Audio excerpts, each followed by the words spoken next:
My name is Julio Luna Jr. And the story that I'm about to tell you is kind of a little bit of unique.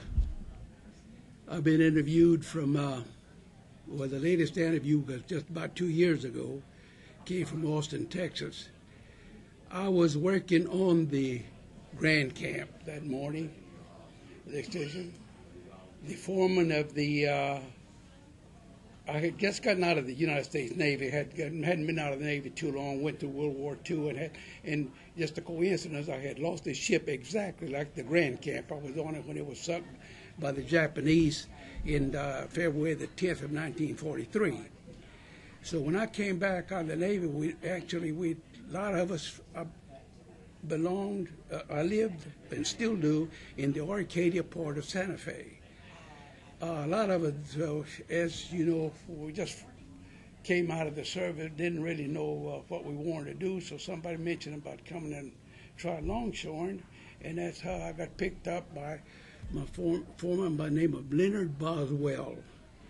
Was the foreman that morning that picked me up and put me down in number 4 hole of the Grand Camp. There was I don't remember how many were in the crew. It seems to me like there were 6 of us in the crew. We went down into the hole, and now the book and the story says that I was the one that turned the fire in. Now that I don't remember. I thought we all said that there was a fire in that hole.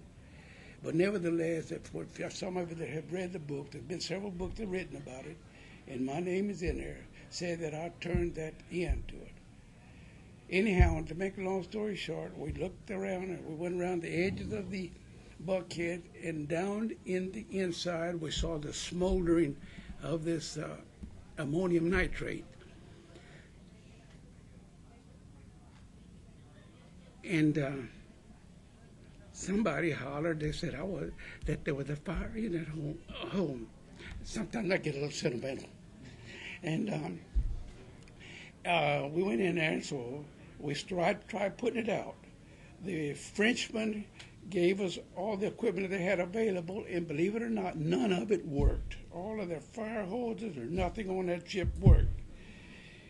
I went through every trial that was ever given in the United States. The last trial that I went to was exactly 11 years later, April the 16th of 1958. The last trial was held at the federal building in Houston, Texas.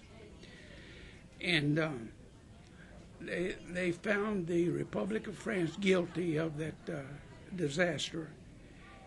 About 3 or 4 months later, I got a letter from the FBI, and they told me that France had appealed the case, and that there would have to be another trial, and that I would be called on again as a witness, because I was the witness for the United States government for all the trials, Delaware trials, and some of you that are here of any age whatsoever remember all these trials, because these people, there were so many suits on there that they had to come up.